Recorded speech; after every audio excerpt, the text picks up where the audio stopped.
Sarum.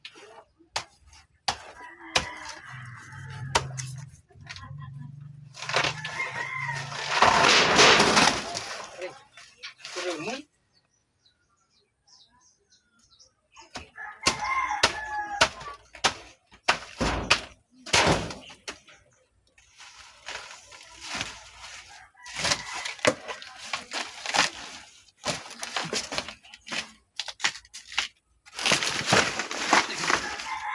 Daming sarong.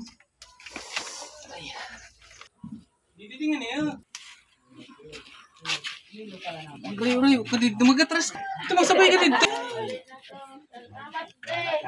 Pangaway ka.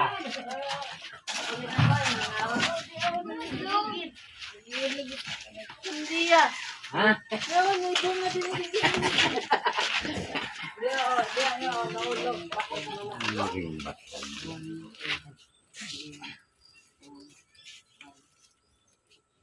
Okay, tanggalin na. Aralan na gaya. Tanggalin na. Hindi, ano ba? Di ba yan sa kano mo ito na? Ano sa na niya?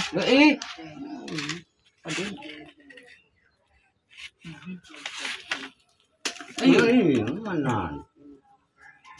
Sayang. Sabi kayo, sap-sapun.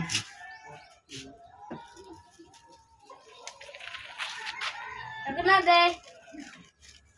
Sayang katan-antang. De, man. Banana. Oh. Tulong sa padsa. Timbang na yung tira.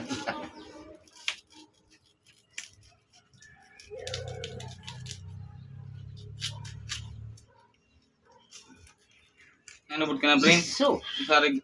Nanabod ka na, Prin? Sarig pa sa braso mo? Magada sa batag. Grabe, oh.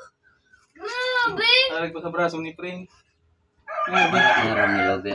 Ilan mo. Sarig pa sa braso ni Prin. Hindi nga tubod si Lobe. Kasi nga yung batag yan. Kasaradahin na nga niya. Ay, puta ka na pala na itong saro. Hindi na makakon. Dapat pag-arag pa sana kaya sa dito ba, na? Yan ni sana. Ay, kaburilag. Neko ko na, ne. Burilag mo na yan eh. Tulong sa padman sana pala. Pero, Tulong katumbasan, kuhan, 5, no? Ang katumbasan, 5. Ito po, dito mama. Maniwala na siya. Ay, sarang naman. Nasa Tagalogan sa padpiling.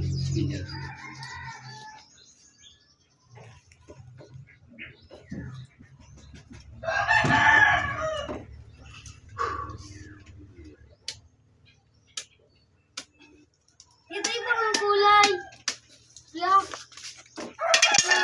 Black. At ayun nga mga ka-viewers, nag-harvest kami ngayon ng saging. At tatlong piling lang ng saging ang nakuha namin. Pero yung tatlo niya, sulit naman. Kasi ang lalaki. So, comment down below mga ka-viewers kung anong klaseng saging to.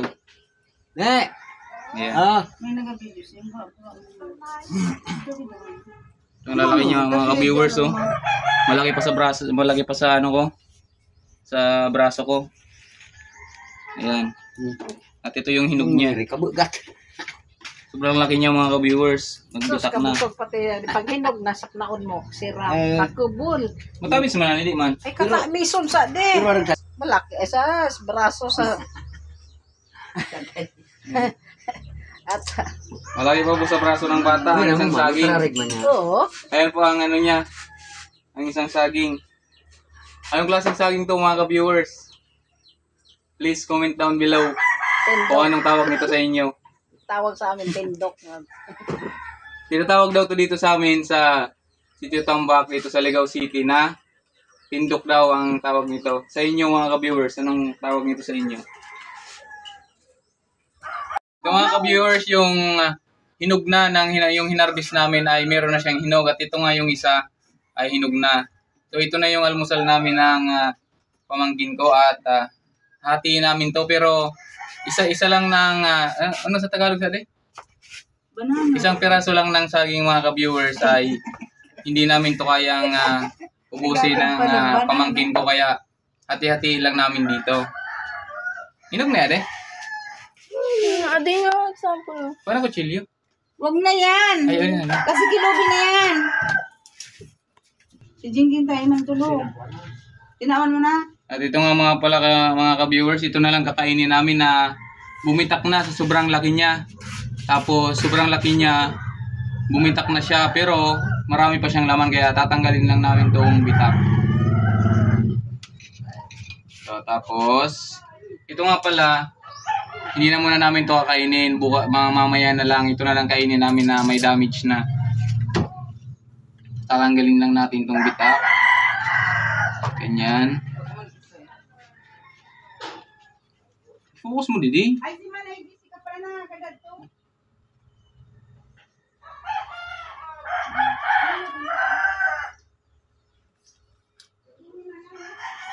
At ayan yung iba nga mga ka-viewers noon. Ibakan mo. Yung iba, ayan. Focus mo. Yung ibang mga ka-viewers ay binahagi din namin sa mga kapitbahay namin. Yung hiningihan namin ng ano noon, pananim, tapos yung kapitbahay namin dito mga ka-viewers. Kasi pag sila din meron, binibigyan din nila kami. Kaya yun, ganun lang dapat, bigayan lang. Tulungan kumbaga dito sa amin, nagtutulungan. Kaya ito, nagkaroon kami ng magandang harvest. Yun nga, tatlong piling lang yung na-harvest namin ngayon sa isang puno, 3 piling lang. Pero sulit naman yung kada piling niya kasi ang kada piraso niya mga ka-viewers, check na sold ka talaga sa isang piraso. Kasi tingnan nyo mga ka-viewers, oh. Maano pa, parang medyo malaki pa konti sa dito ko, sa braso ko. At mahaba siya mga ka-viewers. Sobrang isang dangkal. Yan. Sobrang isang dangkal. Ganyan siya kalaki mga ka-viewers. Ganyan. Yan, maraming salamat wait lang. Maraming salamat nga pala mga ka-viewers. Prince.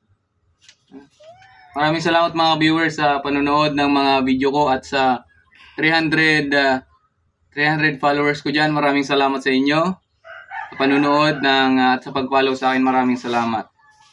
Tara mga ka-viewers, tikman na natin tong kakaibang saging na to. First time ko to ngayon makakita ng ganito kalalaking saging. Pero meron na to talaga dito sa Pilipinas. May mga mangilan-ngilan talagang nagtatanim na nito sa Pilipinas. Pero para sa akin, ignorante ako sa gantong saging. Kaya, share ko lang sa inyo mga ka-viewers. Anong tawag ng gantong saging sa inyo mga ka-viewers? Gantong uring saging. Anong tawag nito sa inyo mga ka-viewers? Ang laki niya mga ka-viewers. At ito yung laman niya mga ka-viewers, yellow din. Parang lakatan lang yung laman niya. At ang lasa niya,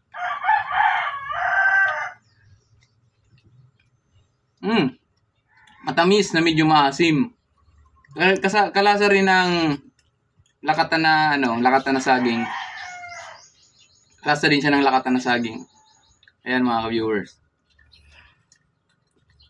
Sarap. Sarap rin.